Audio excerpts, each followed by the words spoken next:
बात कर रहे हैं डकी भाई की, क्योंकि अभी ये हिरासत में भी हैं और बहुत से स्कैंडल सामने आ रहे हैं। लेकिन एग्जैक्टली ये मामला है क्या, अगर आप हमारे नाज़रीन को बता सकें कि किस बुनियाद पर इन्हें पकड़ा गया, कर क्या ऐसा मुतनाज़ कर रहे थे? देखें, बेसिकली जैसे आपने बताया ना कि इन्फ्लुएंसर जो होता है नॉर्मली वो क्या काम कर रहा होता है कि जी लोगों को इन्फ्लुएंस कर रहा होता है।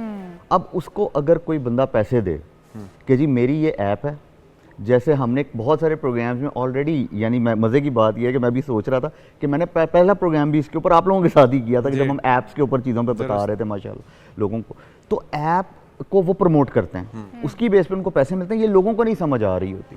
अब जैसे मिसाल के तौर पे मैं अगर एक गाड़ी का नाम लूँ कि जी आप किसी बड़े प्लेयर, प्रमोशन है, पेड प्रमोशन है, जैसे एक बड़े किसी के पास आप कोई महंगी घड़ी देखें ठीक, या बुगाटी गाड़ी देखें, अब जरूरी नहीं कि उसने पैसों से ही ली हो सकता है उसको कंपनी ने फ्री दी हो, उसको देख के कम से कम 4-5 लोग तो लेंगे कि जी उस इन्फ्लुएंसर के पास है, हम भी लें। बिल्कुल ठीक, बिल्कुल ठीक। जैसे इसी तरह अगर कोई अच्छा काम करता है तो हमें उसको प्रमोट भी करना चाहिए। तो हमारे यहाँ लोगों ने इस चीज़ को बहुत नेगेटिव ले लिया हुआ है, यानी वो एक नेगेटिव में, यानी वो अपने आप को ये कह रहे थे कि हम पॉजिटिव बनने की कोशिश कर रहे हैं, खसूसन इंडिया और पाकिस्तान के अंदर बहुत सारे इन्फ्लुएंसर्स ऐसे। लेकिन डकी भाई का तो, अहमद भाई, डकी भाई का तो मामला ये है कि ये डायरेक्टली उसमें इन्वॉल्व भी थे, गैम्बलिंग के अंदर भी, और एक गैम्बलिंग ऐप के ये कंट्री हेड भी थे। तो ऐसा नहीं था कि सिर्फ ये पेड प्रमोशन का मामला नहीं था, इनकी इन्वॉल्वमेंट भी पाई गई और काफी ऐसा दराज। मैं वही बात कर रहा हूँ ना कि देखें अब उनकी क्या इन्वॉल्वमेंट है। अब वो जैसे एक क्लिक करने पे कई दफा लोग आपको रेफरेंस भेज रहे होते हैं जी, ठीक है, कि इसके इस लिंक के थ्रू लें, उस लिंक के थ्रू दूसरे बंदे को क्या फायदा हो रहा होता है। अब अगर एक बंदा प्रॉपरली, जैसे आप बात कर रहे हैं कि जी वो कंट्री मैनेजर भी हैं एक के, हो सकता है अभी आगे चल के ये चीज़ भी नजर आएगी, ऐप बनाई इन्होंने हो, ये भी हो सकता है, बाहर कहाँ कहीं और लॉन्च की हो, और यहाँ पे वो एज ए हेड उसको वो चला रहे। हमारे इदारे क्या कर रहे थे उस वक्त जब ये सब कुछ हो रहा था? देखें, इदारों के पास कई दफ़ा चीज़ें लिमिटाइज हो जाती हैं, ये एक बड़ी नॉर्मल सी चीज़ है। यानी इसमें अब जैसे हम हमेशा बात करते हैं, दुनिया एक ग्लोबल विलेज बन चुकी हुई है, बिल्कुल दुनिया एक, अब यानी सारी, यानी आप एक इंटरनेशनल इंसान है, मैं एक इंटरनेशनल ग्लोबल रिसोर्स हूँ, तो हम लोग जब कंसल्टेंसी दे सकते हैं, जॉब्स कर सकते हैं रिमोट बैठ के, तो अब कैसे किसको क्या पता लगेगा पैसे कहाँ से आ रहे हैं, क्या कर रहे हैं। जैसे जब हम क्रिप्टो पे भी बात करते हैं तो हम नॉर्मली क्या बात कर रहे होते हैं, नहीं नैब को, FIA को, इन सबको अंदर आना चाहिए, सिर्फ स्टेट बैंक इस पे काम नहीं कर सकता। क्योंकि जो आपने एक और वर्ड बोला ना, मनी लॉन्ड्रिंग बड़ी इजी हो जाती है, ब्लैक मनी वाइट मनी, वो गेम बहुत आसान हो जाती है जब आप ऐप्स के थ्रू काम कर रहे होते हैं। यानी अभी कल परसों मैं एक वीडियो भी देख रहा था, तो उसके अंदर एक मीडिया हाउस का नाम बीच में लिया जा रहा था, 777 करके कुछ, हालांकि वो बंदा खुद कह रहा था ऐसा नाम हो सकता है किसी मीडिया हाउस का।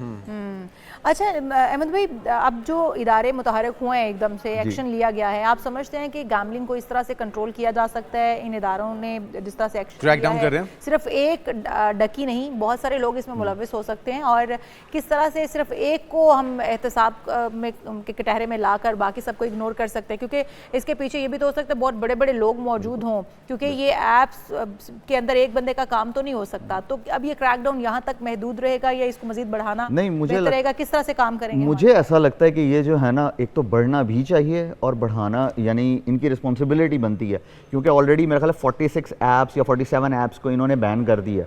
तो अब जो गैम्बलिंग में इन्वॉल्व थी और जो उसके ऊपर अब काम कर रहा था, जाहिर है उनका क्रैकडाउन भी होगा, लोगों को पकड़ा जाएगा। ये तो एक बड़ा नाम पकड़ा गया है ना, जिससे लोगों को ये समझ आई कि हाँ ये अगर पकड़ा जा सकता तो बाकी तो छोटे लोग हैं सारे के सारे। तो इसलिए जो बड़ा इंसान होता है ना, अगर आप उस पर एक दफ़ा हाथ डालें, जैसे हम नॉर्मली एक बात कर रहे होते हैं, तो आप एक बड़े इंसान को पकड़ लें, उसके बाद छोटे सबसे ज्यादा जिम्मेदार है। अच्छा, थोड़ा सा आम लोगों की फहम के लिए, आगाही के लिए, बहुत से लोग शायद ऐसे होंगे जो कि जिनको वीडियो गेम समझ के वो खेल रहे हैं, और वो है जुए की ऐप। तो किस तरह से ऑपरेट करती हैं ये ऐप्स, ताकि एक आम बंदे को, खासतौर पे टीनेजर्स, हमारी जो यूथ है, वो जाने अनजाने में इस तरह की ऐप्स यूज़ कर रही हों, उनको पता भी ना हो, और वो इसमें इन्वॉल्व हो जाएं? कौन कौन सी ऐप्स हैं, क्या नेचर होती है, किस तरह से वो ट्रैक करते हैं और किस तरह से ऑपरेट करते हैं? अच्छा, इसका ना मैं एक बड़ा सिंपल सा फिनोमेना बताता हूँ। वो सबसे पहले आपको कहते हैं कि आए जी 300 रुपया मिसाल के तौर पे इसमें ऐड कर दें। 300 रुपीज नथिंग फॉर एनीबडी, ठीक है, छोटे से बच्चे के लिए भी आजकल। वो क्या करते हैं, अब अगर 300 लोगों ने, यानी 300 रुपया 1 करोड़ लोगों ने डाला तो कितना बन गया ये? अरबों रुपया बन जाएगा। ठीक है, 30 अरब रुपया बन गया ये ऑलमोस्ट। अब उसको उन्होंने किस तरीके से यूज़ किया, यानी कि वो पैसे तो चले गए, यानी कि उन्होंने दिखा दिया आपका नुकसान हो गया है या कोई और चीज़ हो गई है, तो वो असल में सब पैसा एक अकाउंट में गया और वहां से गायब हो गया। दुरुस्त। तो जो भी ऐप आपसे शुरू में पैसे मांगना शुरू कर दे उससे दूर भागें। ठीक है, दिस इज इसको और एक और भी तरीका होता है जिसको हम नेटवर्क मार्केटिंग भी कह रहे होते हैं कि आप इतने लोगों को भेजें, इतना काम करें, फिर जी आपको कुछ बेनिफिट मिलेगा। अच्छा, उससे पहले आप पैसे डाल दें बीच में। तो इन जहां पे जिस भी ऐप में आपको ये चीज नजर आए उससे दूर भागें। तो ये सारी आपको ना असल में अपनी पर्सनल इन्फॉर्मेशन, कार्ड पर्सनल की, इन्फॉर्मेशन बैंक ना की दें, information भी- नंबर्स ना दें। वो आपको एक ओटीपी भेजते हैं जिसके थ्रू आजकल व्हाट्सएप बहुत ज्यादा हैक हो रहे हैं। ठीक है, कल ही मजे की बात है, मुझे एक मैसेज आता रात में। अच्छा। वो साहब जिनके व्हाट्सएप से मैसेज आया, मुझे कैसे पता लग गया कि वो बजाते खुद बैंकर हैं। ओके। ठीक है, और वो बंदा मुझसे कह रहा है कि मुझे पैसे चाहिए। मैंने कहा ये बैंकर के पास ये पैसे भी नहीं होंगे अच्छी तो बात किसके है। पास होंगे? मैंने कहा वो व्हाट्सएप वाले को नहीं पता होगा ना कि मैं उनको जानता हूँ पर्सनली। ओके। अच्छा, हमने देखा कि इससे पहले भी इस तरह के फ्रॉड्स और इस तरह के जुए, ये जुआ ही है, आपने कहीं पर पैसा लगाया और डबल करके भी जाना। डबल शाह इससे पहले बड़े मशहूर हुए थे और वो पकड़े भी गए, लोगों को बड़े बेनिफिट्स भी इससे मिले। बहुत सारे लोगों ने तो पैसे डबल करवाए, ट्रिपल करवाए। उसके बाद जो है वो ये छोटे लेवल से बड़े लेवल तक शुरू किया जाना गैम्बलिंग का। अभी इसके अंदर और कुछ आपके अंदाजे के मुताबिक कुछ लोग पकड़े जा सके हैं गैम्बलिंग में? कौन कौन से बच्चे या बच्चियां इन्वॉल्व हो रहे थे, या इसके अलावा भी कोई यूट्यूबर इसके अंदर इन्वॉल्व था? क्योंकि ये एक कोलैबोरेशन चलती है इनकी आपस में।